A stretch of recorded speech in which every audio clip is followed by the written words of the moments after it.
Hello, everybody. I am Deepika from Learno Hub, a free learning platform where you can study physics, chemistry, maths, biology absolutely for free only at learnohub.com.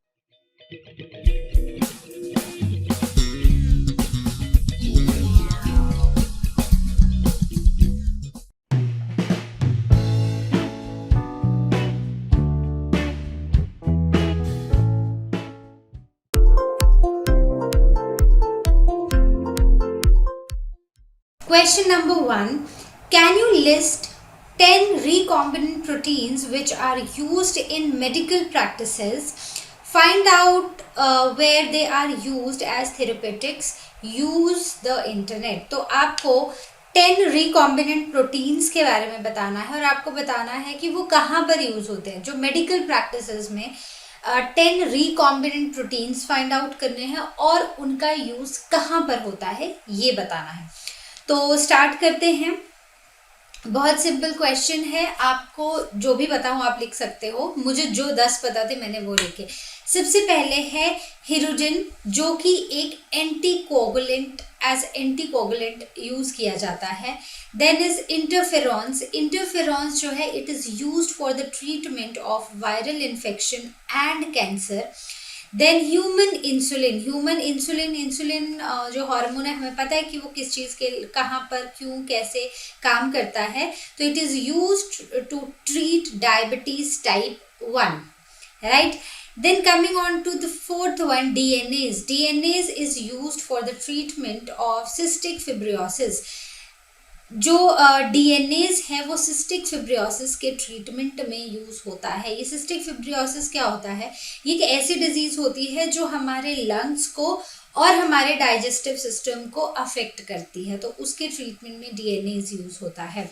Then coming on to Riopro. Riopro, it is used to prevent blood clots, right. Then calcitonin. Calcitonin is used for the treatment of rickets, right. तो rickets हमें पता है बच्चों में देखा जाता है when their bones are bent, they are not able to stand straight, so that is rickets. Then next is interleukins. Interleukins is used for enhancing the activity of the immune system. Immune system की activity को enhance करने के लिए interleukins का use किया जाता है. Then chorionic gonadotropin, it is used for the treatment of infertility for those couples who are not able to give birth to a child. So उनके लिए chorionic gonadotropin use किया जाता है. देन प्लेटलेट ग्रोथ फैक्टर, जैसे कि जो platelet growth factor है, platelets का हमें पता है कि प्लेटलेट्स किस में कहाँ पर यूज होते हैं. जब कोई कहीं पर कोई कट लग जाता है तो वहां पर वूंड हो जाता है तो वहां पर ब्लड क्लॉट बनाने का काम करते हैं. तो वही काम है इसका, stimulation of wound healing. Blood clot होगा तभी तो वुंड हील होगा, राइट.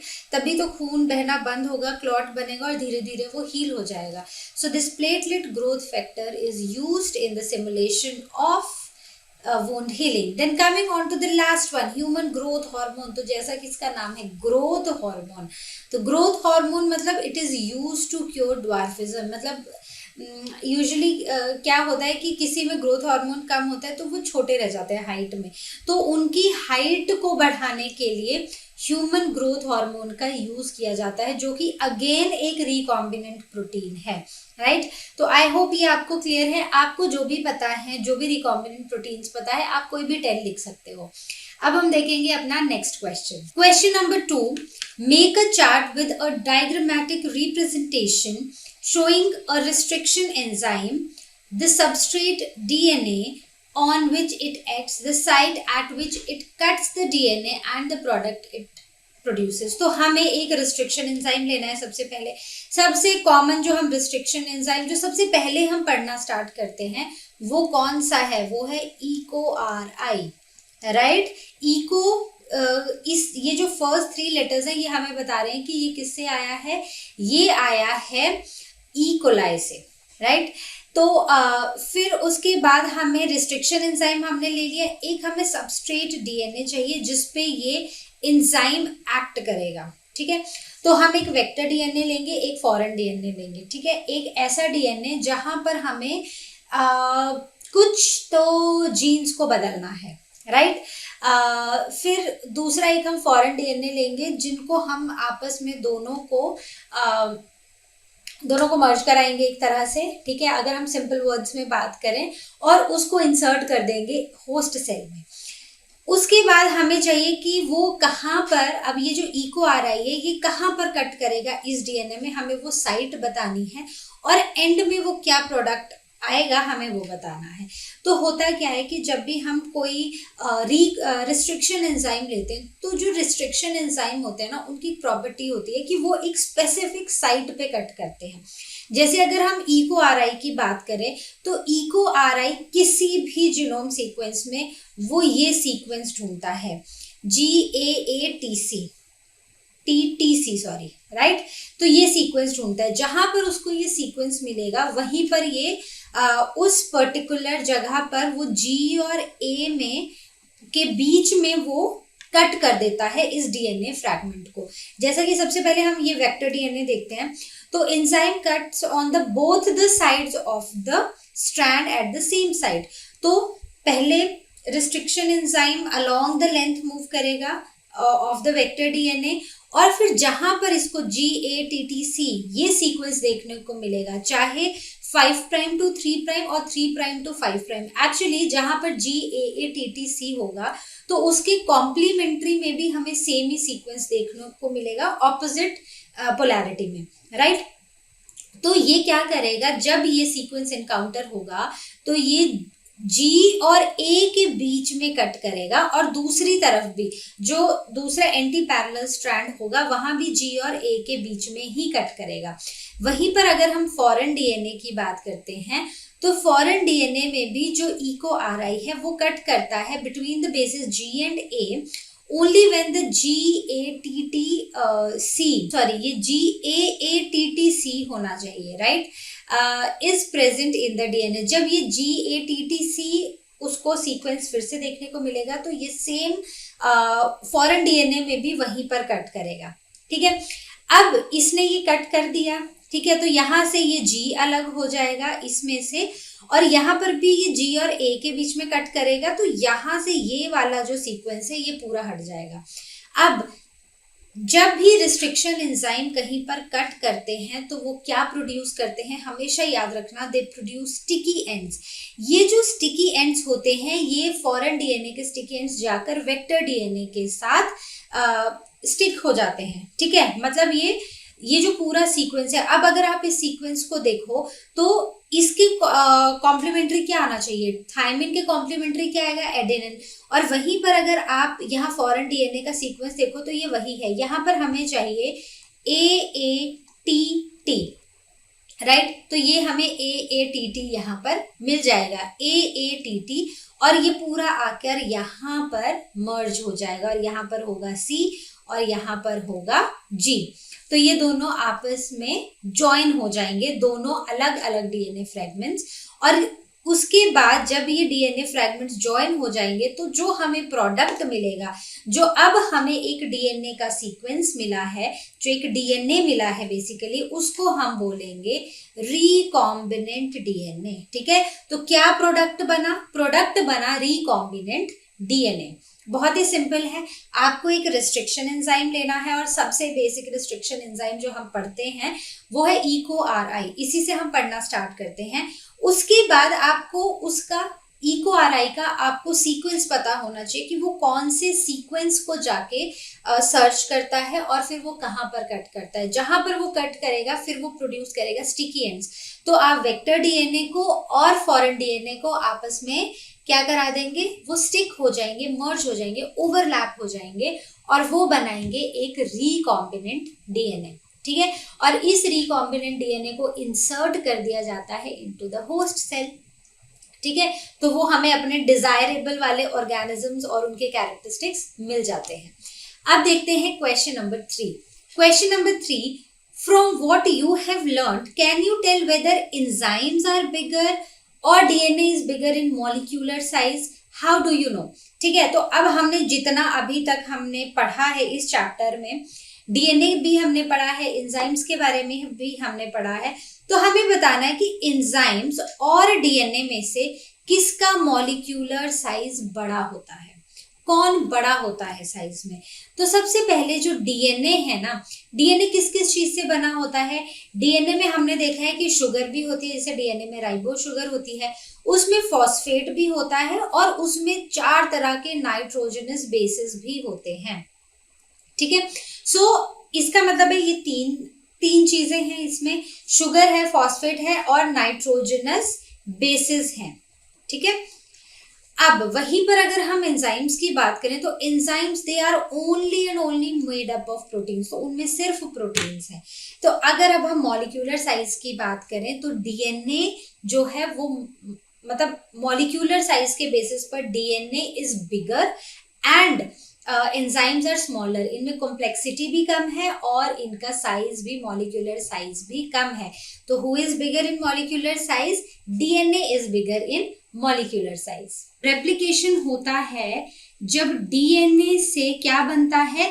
डीएनए बनता है, तो इसे हम रेप्लिकेशन बोलते हैं, राइट। उसके बाद जब डीएनए से क्या बनेगा, डीएनए के बाद क्या बनता है? डीएनए से बनता है मैसेंजर आरएनए, तो इस प्रोसेस को हम ट्रांसक्रिप्शन बोलते हैं। और फाइनली इस एमआरएनए से, मैसेंजर आरएनए से बनते हैं हमारे पास प्रोटीन्स, और इस प्रोसेस को हम बोलते हैं ट्रांसलेशन। तो याद करो जब हमने मैसेंजर आरएनए के बारे में पढ़ा था तो हमने पढ़ा था कि उसमें ना कुछ कोडिंग सीक्वेंसेस होते हैं, कुछ नॉन कोडिंग सीक्वेंसेस होते हैं। तो सिर्फ वो सीक्वेंसेस जो कोडिंग सीक्वेंसेस होते हैं, मतलब ये हमारा डीएनए है सपोज, राइट, ये बेसिस है बीच में, इससे बना हमारा एमआरएनए और इस एमआरएनए से अब बनेंगे प्रोटीन्स, राइट। तो ये हमारा डीएनए था, ये एमआरएनए है। अब एमआरएनए में ना कुछ कोडिंग सीक्वेंसेस हैं, कुछ नॉन कोडिंग सीक्वेंसेस हैं, तो सिर्फ कोडिंग सीक्वेंसेस से बनते हैं प्रोटीन्स।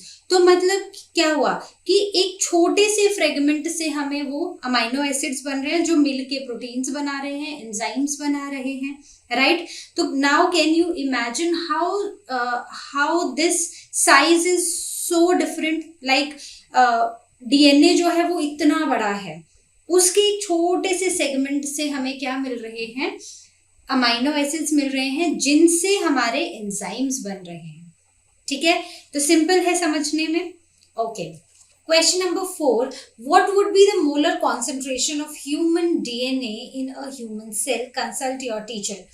तो ये जो क्वेश्चन है इसमें हमें निकालनी है एक सेल के अंदर के डीएनए की मोलर कॉन्सेंट्रेशन। ठीक है, तो उसके लिए हम एक फॉर्मूला यूज करते हैं, that is molar concentration of human DNA in a human cell, ये भी लिखना जरूरी है, right. So in a human cell is equal to the total number of chromosomes. तो एक सेल में, एक ह्यूमन सेल में कितने क्रोमोसोम्स होते हैं? ठीक है, so there are 46 chromosomes, there are 23 pairs, which means there are total number of 46 chromosomes. So we will multiply it with 46. What we will multiply? This number. And what is this number? This is Avogadro's number, right?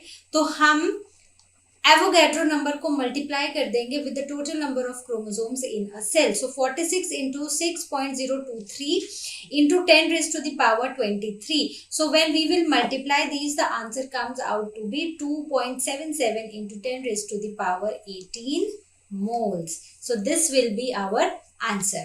ठीक है, simple. Let's see question number 5. Question number 5, do eukaryotic cells have restriction endonucleases? Justify your answer. तो क्या eukaryotic cells में restriction एंडोन्यूक्लियसेस होते हैं या नहीं होते हैं? तो जो यूकैरियोटिक सेल्स है ना उनमें रिस्ट्रिक्शन एंडोन्यूक्लियसेस नहीं होते हैं। अब क्यों नहीं होते हैं ये हमें बताना है। वो इसलिए नहीं होते हैं क्योंकि जो डीएनए मॉलिक्यूल्स हैं यूकैरियोटिक सेल्स में, they are highly methylated by an enzyme called methylase. तो ये इन ये जो मिथाइलेशन है ये प्रिवेंट करती है रिस्ट्रिक्शन एंजाइम की एक्टिविटी को, इसलिए यूकैरियोटिक सेल्स जो है उनके पास रिस्ट्रिक्शन एंडोन्यूक्लियसेस नहीं होते हैं। तो जैसे रिस्ट्रिक्शन एंडोन्यूक्लियसेस हैं इनको हम डेवलप करते हैं या आइसोलेट करते हैं फ्रॉम डिफरेंट बैक्टीरियल स्ट्रेन्स, जैसे कि अभी हमने थोड़ी देर पहले पढ़ा था किसके बारे में, EcoRI के बारे में, राइट। तो मैंने बोला था कि ये जो फर्स्ट 3 अल्फाबेट्स है ना ये हमें बताते हैं कि ये पर्टिकुलर रिस्ट्रिक्शन एंजाइम हमने कहाँ से आइसोलेट किया है, तो ये हमने किया है ई कोलाई से। वैसे ही आपने एक और भी पढ़ा होगा हाइंड टू, राइट। तो इसमें ये जो पहले 3 अक्षर हैं, पहले 3 लेटर्स हैं, ये हमें बताते हैं कि ये किस बैक्टीरिया से आइसोलेट किया गया है। So this is Haemophilus influenza which is a bacteria, right. तो जितने भी रिस्ट्रिक्शन एंजाइम्स हैं वो हम डिफरेंट बैक्टीरियल स्ट्रेन्स से ही आइसोलेट करते हैं और उनको यूज करते हैं। So the prokaryotic cells possess this restriction endonucleases as a defense mechanism। इनकी बॉडी में ये एज अ डिफेंस मैकेनिज्म होता है जो कि किसी भी तरह की वायरल ग्रोथ को रिस्ट्रिक्ट करता है, वायरसेस की ग्रोथ नहीं होने देता है। तो I hope this question is clear to everybody. Question Number 6. Besides better aeration and mixing properties, what other advantages do stirred tank bioreactors have over shake flasks? तो अगर हम स्टर्ड टैंक बायोरिएक्टर्स की बात करें, इस चैप्टर में हम बहुत तरह के बायोरिएक्टर्स पढ़ते हैं और उसमें हम पढ़ते हैं कि अलग अलग तरह के बायोटेक्नोलॉजिकल प्रोडक्ट्स हम उनमें बनाते हैं, ठीक है। तो अब हमें इसमें पता है, अगर मैं कभी भी आपको बोलूँ कि आप लिखो स्टर्ड टैंक बायोरिएक्टर की कोई एडवांटेजेस, तो आप उसमें बोलोगे कि उसमें एयरेशन अच्छी है, उसमें मिक्सिंग अच्छी है क्योंकि ये ब्लेड्स हैं जो मिक्स कर रहे हैं, राइट। तो ये पिक्चर हमेशा हमारे दिमाग में रहती है। तो 2 चीज़ें तो हम ये लिखेंगे। अब इन दोनों के सिवा और क्या अच्छी बातें हैं और क्या एडवांटेजेस हैं इस बायोरिएक्टर की, तो वो हम डिस्कस करेंगे। सबसे पहली बात, ये जो बायोरिएक्टर्स हैं ये हमें लार्ज स्केल प्रोडक्शन में हेल्प करते हैं, बायोटेक्नोलॉजिकल प्रोडक्ट्स की लार्ज स्केल प्रोडक्शन में हेल्प करते हैं।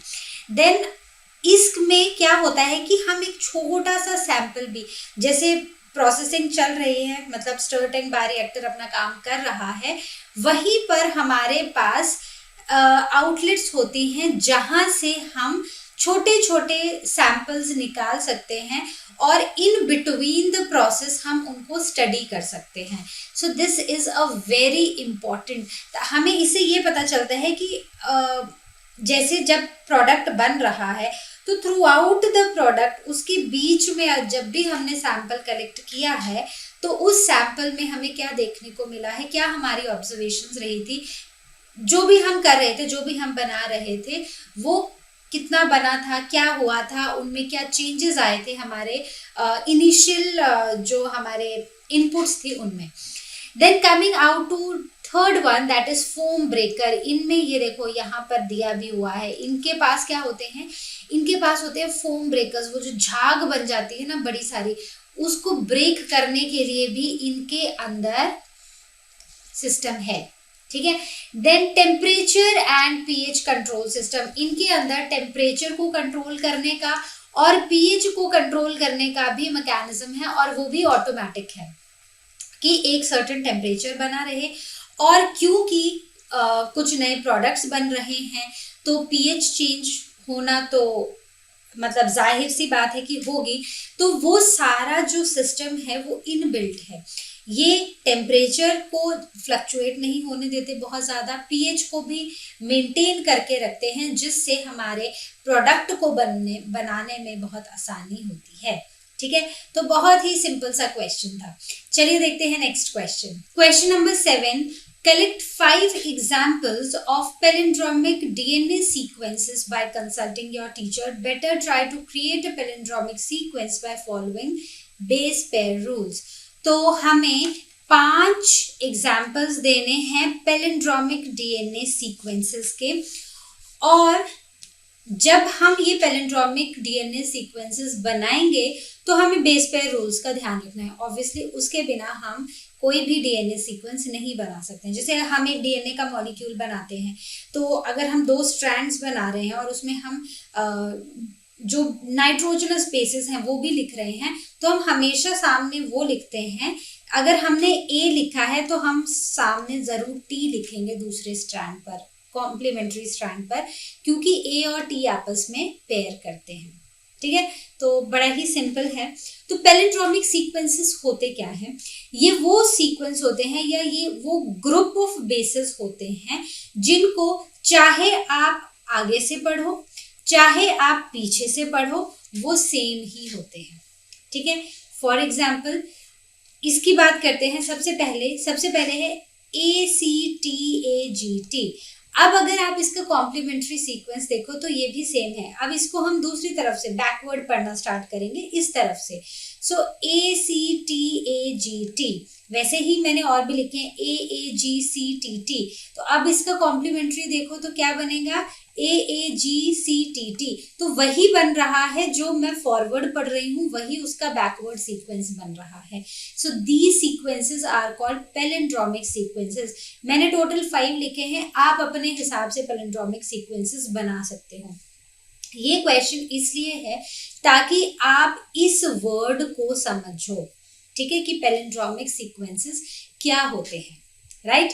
चलिए देखते हैं question number 8। Question number 8, can you recall meiosis and indicate at what stage a recombinant DNA is made? तो हम meiosis को थोड़ा सा रिकॉल करेंगे। तो जब हमने meiosis पढ़ा था तो हमने 2 तरह की सेल डिविजन्स पढ़ी हैं मेन। एक है माइटोसिस, राइट, जो कि है इक्वेशनल डिवीजन, और एक है मायोसिस जो कि है रिडक्शनल डिवीजन। मतलब इसमें जो क्रोमोसोम नंबर है वो सेम ही रहता है एक सेल के अंदर, इसमें क्रोमोसोम नंबर हाफ हो जाता है, राइट? तो मियोसिस में ना हमने पढ़ा है 2 फेजेस हैं बेसिकली। एक है मियोसिस 1 और एक हमने पढ़ा है मियोसिस 2। ठीक है, ये एक कंप्लीट साइकिल है मियोसिस की। अब मियोसिस 1 में हमने पढ़े हैं प्रोफेज 1, फिर मेटाफेज 1, ऐसे पढ़ा है, राइट? अब प्रोफेज 1 में जो हमारा प्रोफेज 1 आता है, प्रोफेज 1 में भी ना बहुत सारी स्टेजेस हमने पढ़ी हैं। सबसे पहली स्टेज हमने कौन सी पढ़ी है? Leptotene, right? उसके बाद हमने कौन सी पढ़ी है? Zygotene, right? उसके बाद हमने कौन सी पढ़ी है? पैकिटीन, राइट? उसके बाद डिप्लोटीन, और लास्ट में हमने पढ़ी है डाइकाइनेसिस। ठीक है, हमने लास्ट में डाइकाइनेसिस पढ़ा है। तो इनमें इस पूरे मियोसिस में हमें रिकॉम्बिनेंट डीएनए कब देखने को मिलता है? तो बड़ा ही सिंपल है। मियोसिस 1 में हमें रिकॉम्बिनेंट डीएनए देखने को मिलता है। मियोसिस 1 में कब मिलता है? प्रोफेज 1 में। और प्रोफेज 1 में कब होता है? वो होता है पैकिटीन स्टेज पे। ठीक है, so this pachytene stage of prophase 1 is the time during which crossing over takes place and a recombinant DNA is formed। मतलब क्रॉसिंग ओवर होती है बिटवीन द क्रोमोसोम्स और इस टाइम पर रिकॉम्बिनेंट डीएनए देखने को मिलते हैं। The formed by combining the portion of male and female DNA. इस टाइम पर मदर और फादर का डीएनए आपस में ओवरलैप करता है और रिकॉम्बिनेंट डीएनए देखने को मिलता है। ठीक है, बहुत ही सिंपल था। सेल साइकिल तो हमने बहुत अच्छे से पढ़ी है लास्ट क्लास में, और हमें सारे स्टेजेस भी याद होंगी। तो कब रिकॉम्बिनेंट डीएनए बना? पैकिटीन स्टेज पे ऑफ प्रोफेज 1 ऑफ मियोसिस 1। ठीक है, चलिए देखते हैं question number 9। Question number 9, can you think and answer how a reporter enzyme can be used to monitor transformation of host cell by foreign DNA in addition to a selectable marker? तो एक जो reporter enzyme है, एक तो वो selectable marker है, ठीक है, तो वो कैसे हेल्प करता है हमें होस्ट सेल में जो भी ट्रांसफॉर्मेशंस हुई हैं उनको मॉनिटर करने में। कौन ट्रांसफॉर्मेशन कर रहा है? फॉरेन डीएनए ट्रांसफॉर्मेशन कर रहा है, फॉरेन डीएनए होस्ट सेल में एंटर कर रहा है और उसके डीएनए को मॉडिफाई कर दे रहा है, और उस मॉडिफिकेशन को चेक करने के लिए हमें कौन हेल्प कर रहा है, रिपोर्टर एंजाइम हेल्प कर रहा है। तो वो कैसे करता है, बेसिकली रिपोर्टर जीन्स होते हैं, ये वो जीन्स होते हैं विच प्रोड्यूस प्रोटीन्स, और उनकी एक्टिविटी को, इन एंजाइम्स या इन प्रोटीन्स की एक्टिविटी को हम इजीली डिटेक्ट भी कर सकते हैं, इजीली क्वांटिफाई भी कर सकते हैं, सिंपल एसेज यूज कर, मतलब simple method, simple techniques, procedures को यूज करके हम ये पता लगा सकते हैं कि कितना प्रोटीन है वहां पर, कितना कहाँ पर है, वो कितना परसेंटेज है, कितनी क्वांटिटी में है। तो इसलिए रिपोर्टर जीन बहुत ही हेल्पफुल होता है। तो ये क्या करता है, reporter gene encodes and the enzyme which has an easy transcriptional activity of the gene of interest. तो ये एनकोड करता है और उन एंजाइम्स, जो एंजाइम्स होते हैं उनमें ट्रांसक्रिप्शनल एक्टिविटी होती है for of the gene of interest, ठीक है। तो ये फिनोटिपिक एक्सप्रेशन जो होता है ऑफ द रिपोर्टर जीन, हम उसको मॉनिटर करते हैं। तो बेसिकली हम मॉनिटर किस चीज को कर रहे हैं, जब हम ट्रांसफॉर्मेशन चेक कर रहे हैं, हम जो डीएनए ट्रांसफॉर्म हुआ है हम उसको नहीं देख रहे हैं, होस्ट सेल के डीएनए को नहीं देख रहे हैं कि वो कितना ट्रांसफॉर्म हुआ है, हम ये चेक कर रहे हैं कि जो हमारा रिपोर्टर जीन है उसका एक्सप्रेशन कहाँ है और कितना है, ठीक है, क्या हम उसको डिटेक्ट कर पा रहे हैं और कितना है, ठीक है। तो बेसिकली हम एक ना जीन कंस्ट्रक्ट बनाते हैं, ठीक है, इसमें रिपोर्टर जीन भी डालते हैं और फॉरेन जीन भी डालते हैं जो हमें इंसर्ट करना होता है। तो इसको हम एक सेल में डाल देते हैं। अब ये सेल का अपना जेनेटिक मटेरियल है, राइट, और अब हमने इसमें ये डीएनए कंस्ट्रक्ट डाल दिया। तो अब कितनी ट्रांसफॉर्मेशन हुई है वो हमें बताएगा रिपोर्टर एंजाइम या रिपोर्टर प्रोटीन, या फिर हम बोल सकते हैं कि रिपोर्टर जीन, ठीक है। तो it is capable of reporting the activity of modification, कितनी मॉडिफिकेशन हुई है वो हमें ये बताता है। और ये जो हमें ट्रांसफॉर्म्ड जो सेल है वो तो ठीक है, लेकिन जो नॉन ट्रांसफॉर्म्ड सेल है उसको भी एलिमिनेट करने में ये हमारी हेल्प करता है। ये एक सिलेक्टेबल मार्कर की तरह यूज होता है। For example lac Z gene, ठीक है, ये इजीली एक्सप्रेशन को क्वांटिफाई करता है। कैसे पता चलता है हमें इसकी इंटेंसिटी हमें पता चलती है जितना वो ब्लू कलर जनरेट करता है उसके बेसिस पर, ठीक है। तो बहुत ही सिंपल क्वेश्चन था, एग्जाम्पल जरूर देना, रिपोर्टर जीन का फंक्शन क्या है वो पता होना चाहिए। चलिए देखते हैं next question. Question number 10, describe briefly the following, origin of application, bioreactors, और एक और है, ठीक है। तो सबसे पहले हम बात करेंगे ओरिजिन ऑफ रेप्लिकेशन की। तो जैसा वर्ड हमें बता रहा है, मतलब कि जहां से रेप्लिकेशन ओरिजिनेट होती है उसको हम बोलते हैं ओरिजिन ऑफ रेप्लिकेशन। अब जो रेप्लिकेशन है, जब हमारे पास डीएनए के स्ट्रैंड्स हैं, ठीक है, तो ऐसा नहीं है कि कहीं से भी रेप्लिकेशन शुरू हो जाएगी। एक सर्टेन सीक्वेंस होता है जहां से डीएनए की रेप्लिकेशन शुरू होती है। So a DNA sequence in the genome where replication is initiated, हर कहीं से डीएनए रेप्लिकेशन स्टार्ट नहीं होता है। सो इनिशिएशन प्रोसेस जो है वो यूनिडायरेक्शनल भी हो सकता है, वो बाय डायरेक्शन, मतलब कि हो सकता है कि सिर्फ इस तरफ को रेप्लिकेशन स्टार्ट हो सकता है कि इस तरफ को भी रेप्लिकेशन स्टार्ट हो जाए, right. So it controls the copy number of the linked DNA. तो ये लिंक्ड डीएनए का जो भी साथ में डीएनए है उसके कॉपी नंबर को भी कंट्रोल करता है। अब है बायोरिएक्टर्स। तो बायोरिएक्टर्स हमने अभी थोड़ी देर पहले एक के बारे में बात की थी, स्टर टैंक बायोरिएक्टर्स के बारे में। तो ये क्या होते हैं, ये बड़े बड़े वेसल्स होते हैं, यूजुअली 100 to 1000 लीटर्स, जिनमें हम रॉ मटेरियल डालते हैं in which raw materials are biologically converted into specific products. मतलब जो हमने रॉ मटेरियल डाला है उसको बायोलॉजिकली हम कन्वर्ट करते हैं एक स्पेसिफिक प्रोडक्ट में। हमें कोई प्रोटीन चाहिए, कोई एंजाइम चाहिए, क्या हमें चाहिए, उसमें हम इनको कन्वर्ट करते हैं। So it provides optimal conditions for obtaining desired products. तो ये हमें ऑप्टिमल कंडीशंस देता है डिजायर्ड प्रोडक्ट्स को लेने के लिए, बनाने के लिए। मतलब एक ऑप्टिमल टेम्परेचर, एक ऑप्टिमल पीएच, ऑप्टिमल बाकी सारी कंडीशंस, ठीक है, प्रेशर हो गया। तो ये सारी कंडीशंस हम इन बायोरिएक्टर्स में अप्लाई कर सकते हैं और उससे हमें अपने डिजायर्ड प्रोडक्ट्स मिलते हैं। जो सबसे कॉमनली यूज्ड बायोरिएक्टर है वो है स्टर्ड टैंक बायोरिएक्टर। बहुत ही सिंपल। चलिए देखते हैं नेक्स्ट पार्ट। तो अब एक जो बायोरिएक्टर होते हैं उसके क्या क्या कंपोनेंट्स होते हैं हम ब्रीफली वो भी डिस्कस कर लेते हैं। एक तो एजिटेटर सिस्टम होता है, ठीक है, जो सब कुछ हिलाता है, उसके अंदर जो भी मिक्सचर है उसको मिक्स करता रहता है। देन ऑक्सीजन डिलीवरी सिस्टम होता है, ऑक्सीजन जाना बहुत जरूरी है अगर बायोलॉजिकली हमें प्रोडक्ट्स को बनाना है। देन फोम कंट्रोल सिस्टम होता है, जो फोम ब्रेकर्स होते हैं बेसिकली, जो झाग नहीं बनने देते हैं, जो कि हमारे प्रोडक्ट्स की प्रिपरेशन में कहीं ना कहीं वो बाधा बन सकते हैं, मतलब कि उनकी वो प्रोसेस को थोड़ा स्लो कर सकते हैं या ब्रेक कर सकते हैं। देन टेम्परेचर कंट्रोल सिस्टम्स होते हैं, उनमें टेम्परेचर जो हमने एक ऑप्टिमम टेम्परेचर है जो सेट किया गया है, तो उस वो टेम्परेचर हम यहाँ से चेक कर सकते हैं। टेम्परेचर बहुत बढ़ रहा है तो हमें कूलिंग करनी पड़ेगी, अगर कम है तो हमें थोड़ा टेम्परेचर बढ़ाना पड़ेगा।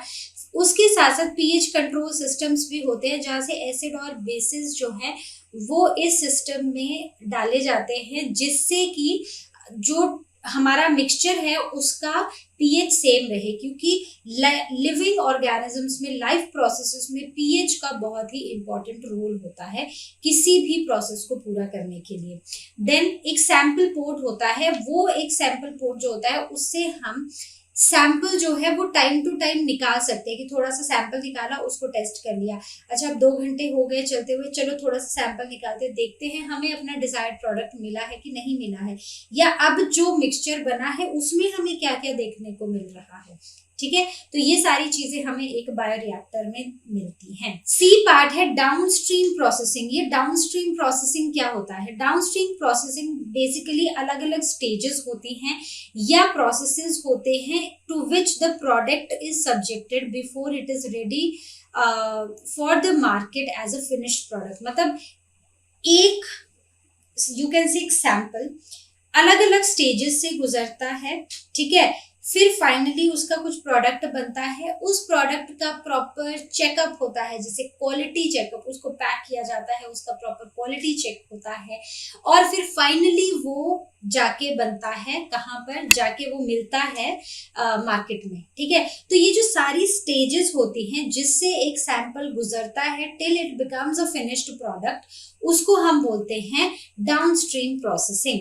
अब इसमें बहुत सारी स्टेजेस होती हैं, जैसे separation of product from the reactor, reactor से प्रोडक्ट लेना, उस प्रोडक्ट को प्योरीफाई करना, उसकी फॉर्मुलेशन करना विद सूटेबल प्रिजर्वेटिव। मान लो जैम ही बनाया है, जैम तो बन गया, लेकिन अब यहाँ पर फैक्ट्री में बना है, वो दूर दूर जाना है, काफी दिन रहेगा। हमने बोला है कि 1 साल का जो टाइम पीरियड है, बेस्ट बिफोर 1 ईयर है ना, from the date of manufacture, तो वो सारी चीजें तो हमें उसमें प्रिजर्वेटिव भी डालने पड़ेंगे ताकि वो सही रहे। Then finally quality control and clinical trials, specially in case of drugs. तो क्वालिटी कंट्रोल, अगर हम बायोटेक्नोलॉजी की बात करें तो ऑब्वियसली हम जैम की बात तो करेंगे नहीं, we will talk about vaccine, we will talk about medicine, तो उनका हमें क्वालिटी कंट्रोल भी करना पड़ेगा और उनके हमें क्लिनिकल ट्रायल्स भी करने पड़ेंगे। ठीक है, तो उनके हमें क्या करना पड़ेंगे, क्लिनिकल ट्रायल्स, कि वो जो पर्टिकुलर वैक्सीन है, मेडिसिन है, क्या वो सही है, क्या वो ठीक से अपना काम कर रही है, क्या वो लोगों को सूट कर रही है। तो ये सारी चीजें हम किस में करते हैं, downstream processing. Question number 11, explain briefly PCR. तो सबसे पहले हम पीसीआर को एक्सप्लेन करते हैं। पीसीआर, ठीक है, ये एक एब्रीविएशन है विच stands for polymerase chain reaction. ठीक है, पीसीआर, पॉलीमरेज चेन रिएक्शन। तो मतलब कि कोई चेन रिएक्शन हो रहा है, कहीं पॉलीमरेज यूज हो रहा है, कोई चेन बन रही है और रिएक्शन हो रहा है, यही मतलब हुआ। तो ये जो एक मेथड है पीसीआर जो है, it is used for the amplification of the segments of DNA. एक डीएनए के सेगमेंट को एम्प्लीफाई करने के लिए, मतलब उसकी बहुत सारी कॉपीज बनाने के लिए हम ये मेथड यूज करते हैं। क्योंकि यूजली क्या होता है, टेस्टिंग जब भी हमें करनी होती है, अगर हमें से एक डीएनए की स्टडी करनी होती है, तो हम उसको मल्टीपल कॉपीज बना के रख लेंगे, तो हम उसको इजीली स्टडी कर पाएंगे। एक सैंपल खराब भी हो गया और ले लिया, या फिर उसको थोड़ा एक्सटेंड करके हम उसको अच्छे से स्टडी कर पाएंगे। तो ये एक तो इन विट्रो सिंथेसिस होती है सीक्वेंस की, मतलब इन विट्रो मतलब लैब में हम ये सिंथेसिस करते हैं डीएनए सीक्वेंसेस की। तो इसके लिए मेजर 3 रिक्वायरमेंट्स हैं और 3 ही इसके स्टेप्स हैं, बहुत सिंपल से। पहली रिक्वायरमेंट है डीएनए टेम्पलेट। हमें एक डबल स्ट्रैंडेड डीएनए चाहिए जो हमें स्टडी करना है। दूसरी चीज है हमें प्राइमर्स चाहिए। प्राइमर्स क्या होते हैं? स्मॉल केमिकली सिंथेसाइज्ड ओलिगोन्यूक्लियोटाइड जो 10 to 18 न्यूक्लियोटाइड, मतलब छोटे छोटे क्या बोलते हैं उनको, छोटे छोटे से डीएनए सीक्वेंसेस, मतलब जिनमें हार्डली 10 से 20 न्यूक्लियोटाइड्स होते हैं। ऐसे छोटे छोटे हमें क्या चाहिए? डीएनए सेगमेंट्स चाहिए, ठीक है, उनको हम बोलते हैं प्राइमर्स। उसके बाद हमें एंजाइम चाहिए जो कि बहुत इंपॉर्टेंट है, that is stack polymerase enzyme चाहिए जो हमें थर्मस एक्वेटिकस से मिलता है। ओके, देन अब है इसके 3 बहुत ही सिंपल से स्टेप्स जो अब हम पढ़ेंगे। सबसे पहला स्टेप होता है denaturation, then is annealing and the last one is extension. ये 3 स्टेप है, स्टेप नंबर 1, स्टेप नंबर 2 और स्टेप नंबर 3। तो ब्रीफली डिस्कस करते हैं कि ये स्टेप्स होते क्या हैं। तो सबसे पहले हमें क्या चाहिए था? हमें चाहिए था एक डबल स्ट्रैंडेड डीएनए मॉलिक्यूल। तो ये है एक डबल स्ट्रैंडेड डीएनए मॉलिक्यूल। ये जो डबल स्ट्रैंडेड डीएनए मॉलिक्यूल है इसको हमें एम्प्लीफाई करना है, राइट? तो इसको हम सब्जेक्ट करेंगे to around 95 degree Celsius temperature को for how much time? For 15 seconds. 15 second के लिए हम इसको 95 डिग्री सेल्सियस टेम्परेचर पर डालेंगे और उससे क्या होगा कि ये सेपरेट हो जाएगा, ठीक है, हमें पार्ट्स में मिल जाएगा। अब हम अगले step, this step is denaturation. Next step is annealing. Annealing मतलब हम कहीं पर कुछ जॉइनिंग करा रहे हैं, कुछ जोड़ रहे हैं, राइट?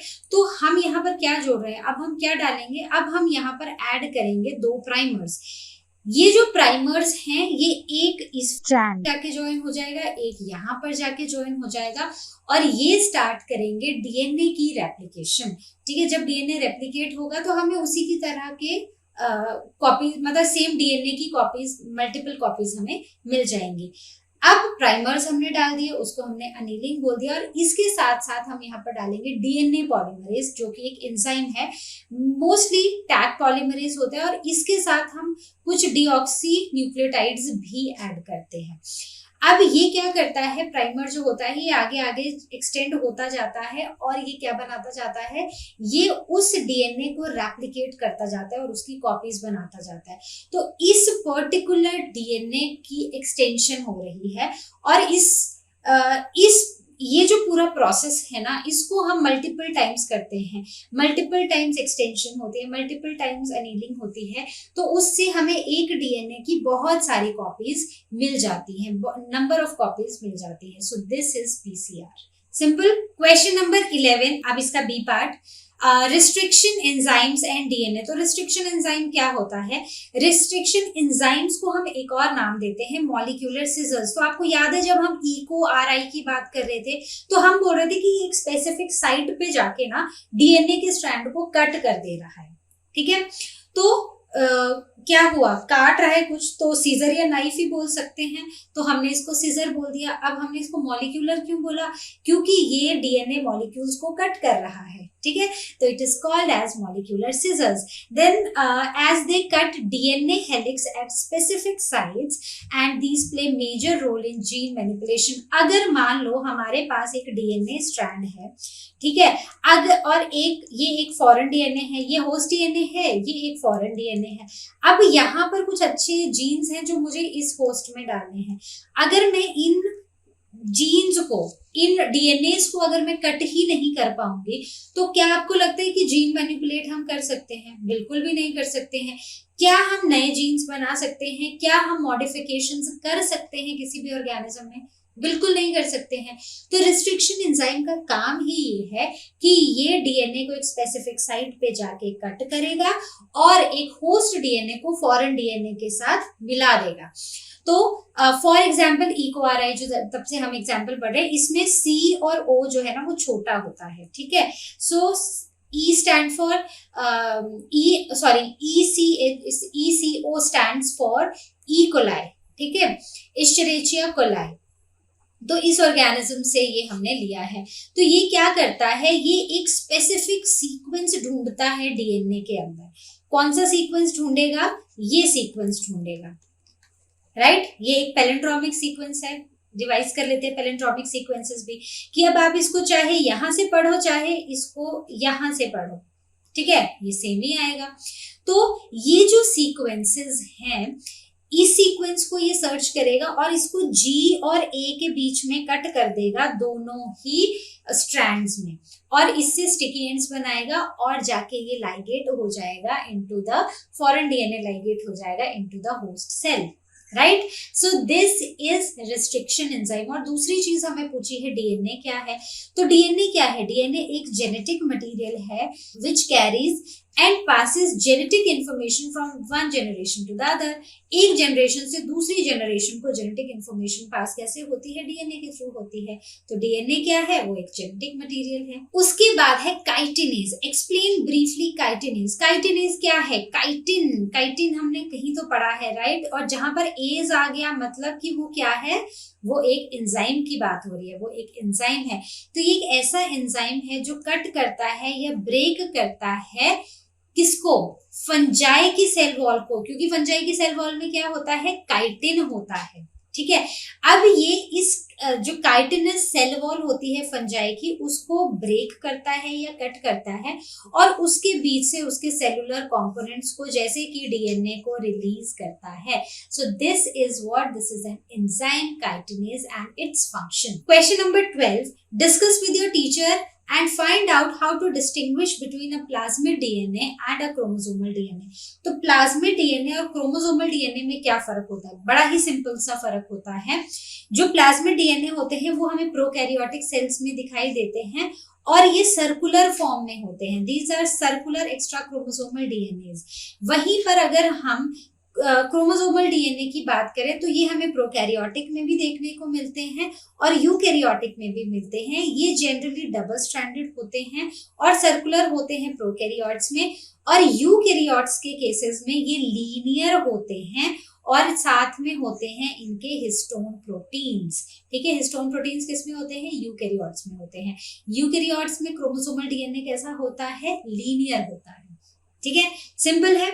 चलिए देखते हैं नेक्स्ट डिफरेंस। क्वेश्चन नंबर 12 का B part, distinguish between RNA and DNA. तो आरएनए और डीएनए में फर्क बहुत ही सिंपल है। सबसे पहला फर्क है इनकी शुगर में। तो कौन सी शुगर होती है आरएनए में? आरएनए में होती है राइबोज शुगर और डीएनए में होती है डीऑक्सी राइबोज शुगर, और ये है राइबोज, ठीक है। तो ribose sugar and deoxy ribose sugar.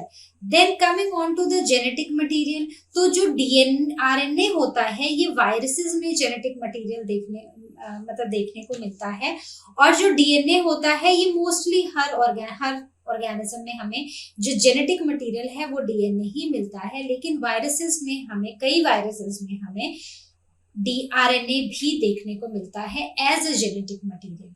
उसके बाद अगर हम आरएनए की बात करें तो ये सिंगल स्ट्रैंडेड होता है और इसमें जो बेसिस होते हैं वो होते हैं एडेनिन, गुआनिन, साइटोसाइनिन एंड यूरेसिल, ठीक है। वहीं पर अगर हम बात करते हैं डीएनए की, ये जनरली डबल स्ट्रैंडेड ही होता है, मतलब ये डबल स्ट्रैंडेड आपको देखने को मिलेगा। और इसमें जो आपको बेसिस देखने को मिलते हैं वो होते हैं एडेनिन, गुआनिन और साइटोसिन। सेम है जो हमने आरएनए में देखे थे। आरएनए में यूरेसिल होता है और डीएनए में होता है थायमिन, यही डिफरेंस है। Question number 12, distinguish between C part exonuclease and endonuclease. तो एक्सोन्यूक्लियस और एंडोन्यूक्लियस में क्या डिफरेंस है? अब एंडोन्यूक्लियस तो हम कब से पढ़ते आ रहे हैं, ठीक है। तो वो क्या है कि ये एक स्पेसिफिक रीजन ढूंढेगा। मान लो ये हमारा अभी हम सिर्फ सिंगल स्ट्रैंड की बात कर रहे हैं और यहाँ पर ना बहुत सारे बेसिस हैं, बीच में कहीं आके यहाँ पर है GAATTC मिला। अब एंडोन्यूक्लियस एंजाइम क्या करेगा? रिस्ट्रिक्शन एंजाइम क्या करेगा? ये G और A के बीच में कट कर देगा जब उसको ये सीक्वेंस देखने को मिलेगा। तो मतलब ये क्या कर रहा है? ये एक स्पेसिफिक रीजन को देख रहा है और वहां पर एक ये स्पेसिफिक जगह पर डीएनए को कट कर रहा है और यहाँ पर स्टिकी एंड्स प्रोड्यूस कर रहा है। ऐसे एंड्स जहां पर दूसरा डीएनए आके ज्वाइन हो जाएगा या लाइगेट हो जाएगा या मिल जाएगा, ठीक है, और उसे रिकॉम्बिनेंट डीएनए बन जाएगा। वहीं पर अगर हम एक्सोन्यूक्लियस की बात करते हैं तो एक्सोन्यूक्लियस वही बात है कि ये हमारा एक डीएनए स्ट्रैंड है, इसमें 5 प्राइम एंड है और 3 प्राइम एंड है। अब एंडोन्यूक्लियस क्या कर रहा है, कहीं बीच में जाके सीक्वेंस ढूंढ रहा है, मतलब ढूंढ शुरू से ही रहा है, लेकिन उसको अगर बीच में भी सीक्वेंस मिल गया तो वो वहां पर भी कट कर दे रहा है। लेकिन एक्सोन्यूक्लियस का काम क्या है, वो सिर्फ एंड्स पे से ही न्यूक्लियोटाइड्स को रिमूव कर सकता है, ठीक है। So it removes the nucleotides from 5 prime to 3 prime terminal of a DNA molecule. या वो 5 प्राइम टर्मिनल पे ढूंढेगा और 3 प्राइम पे ढूंढेगा और वहीं से ही वो न्यूक्लियोटाइड्स को रिमूव कर सकता है, कहीं पर बीच में जाके वहां से न्यूक्लियोटाइड्स को नहीं हटा सकता है, ठीक है। So this is the difference between endonuclease and exonuclease. तो आई होप जितने भी क्वेश्चंस आज हमने डिस्कस किए हैं वो सभी के सभी आपको हुए होंगे क्रिस्टल क्लियर। तो अब हम मिलेंगे अपने नेक्स्ट चैप्टर में, और तब तक जैसा कि आप जानते हैं लर्नो हब फ्री है पर बेस्ट है।